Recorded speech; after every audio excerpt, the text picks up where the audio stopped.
Rabbi israh li sadri wa yassir li amri yafqahu qawli. Amma ba'd. Alhamdulillahirabbil alamin. Puji syukur atas kehadiran Allah Subhanahu wa taala yang telah memberikan rahmat, hidayah serta inayahnya dan nikmat iman, Islam dan ihsannya, sehingga kita dapat berkumpul di majelis yang penuh barokah ini. Kedua, salawat serta salam marilah kita sanjungkan kepada beliau Nabi Agung Muhammad sallallahu alaihi wasallam. Qaulina Allahumma sholli ala sayyidina Muhammad wa ala ali sayyidina Muhammad. Beliaulah Nabi yang membawa kita dari zaman yang gelap gulita ke zaman yang terang benderang. Dan beliaulah satu-satunya Nabi yang dapat mensyafaati kita. Semoga kita semua yang hadir di majelis ini diberikan syafaatul udma oleh beliau di yaumil qiyamah nanti. Amin.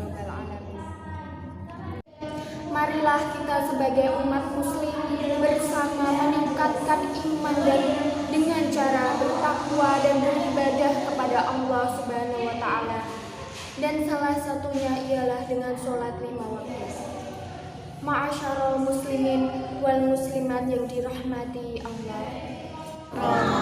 Ketahuilah bahwa sholat adalah takaran iman kita.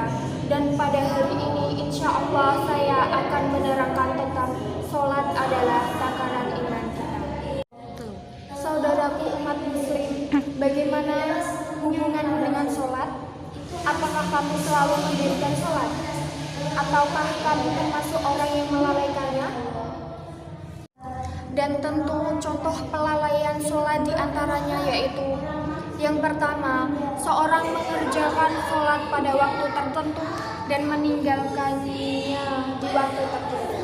Yang kedua, seseorang mengerjakan sholat di luar waktu dengan sengaja tanpa ada alasan syar'i. Yang ketiga, seseorang mengakhiri sholat di akhir waktu. Sebentar lagi habis waktu sholat, dia baru mengerjakan sholat. Atau bahkan yang lebih parah, seseorang tidak sholat sama sekali. 3. Maka bagaimana hubungan Anda dengan sholat Anda? Di sini saya akan mengatakan sholat adalah takaran iman. Sebagai perkataan sebagaimana perkataan yang menarik dari sahabat Nabi Salman Al-Farisi radhiyallahu anhu. Perkataan dinukilkan dari Imam Abdullah bin Mubarak rahimahullah dalam kitab beliau Al-Zuhud. Salman Al-Farisi radhiyallahu anhu berkata, Salman Al-Farisi radhiyallahu anhu berkata, yang artinya sholat adalah takaran atau tumbas. Faman wafa bufiyalah, siapa yang menunaikan dengan sempurna diberikan pahalanya secara sempurna. Wa man tasasa faqad alimtum ma qala ta'ala fil mutawaffin. Sedangkan siapa yang mengurangi takaran sholat, timbangan sholat ia kurangi, atau itu dengan cara seperti yang sudah saya ungkapkan tadi, seperti mengakhiri sholat, mengakhirkan waktu sholat, mengerjakan sholat di akhir, ataupun kadang sholat kadang tidak, ataupun tidak sholat sama sekali, ataupun sholatnya tidak khusyuk, maka sungguh engkau telah tahu apa yang Allah Ta'ala katakan terhadap orang-orang yang mengurangi takaran pada surat Al-Mutaffifin. Pada firman Allah pada surat Al-Mutaffifin yang berbunyi wailul lil mutaffifin, yang artinya neraka wail bagi orang-orang yang melakukan kecurangan pada takaran dan timbangan.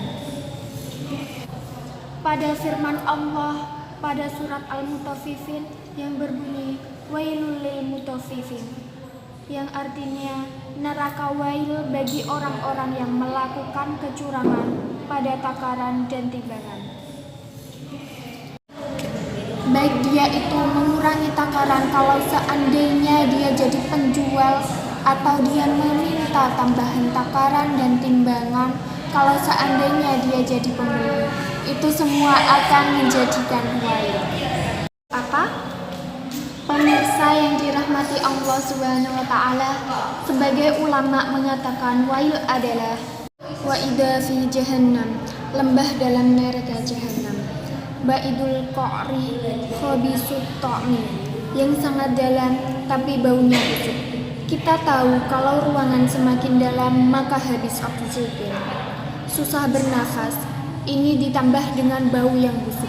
Sebagaimana ulama juga mengatakan wail adalah waida fi jahannam man qayha wa damma, yang artinya lembah dalam neraka jahanam yang isinya cuma darah dan nanah. Hati-hati, sholat adalah takaran, takaran adalah timbangan. Siapa yang menguranginya, maka kita sudah tahu bagaimana bahayanya orang yang mengurangi takaran dan timbangannya. Makanya disebutkan oleh Imam Ibnu Qayyim al-Jauziyah rahimahullah ta'ala di dalam kitab As-Shalah, perkataan Imam Malik yang artinya, jika Allah telah mengancam orang-orang yang mengurangi takaran timbangan di dalam jual beli, maka bagaimanakah ancaman Allah bagi orang-orang yang mengurangi takaran dan timbangan sholat? Hati-hati, jangan sampai seseorang meremehkan sholat selama hidupnya, karena diancam wail oleh Allah Subhanahu wa taala. Demikian kultum kali ini. Wabillahi taufik wal hidayah. Wassalamualaikum warahmatullahi wabarakatuh.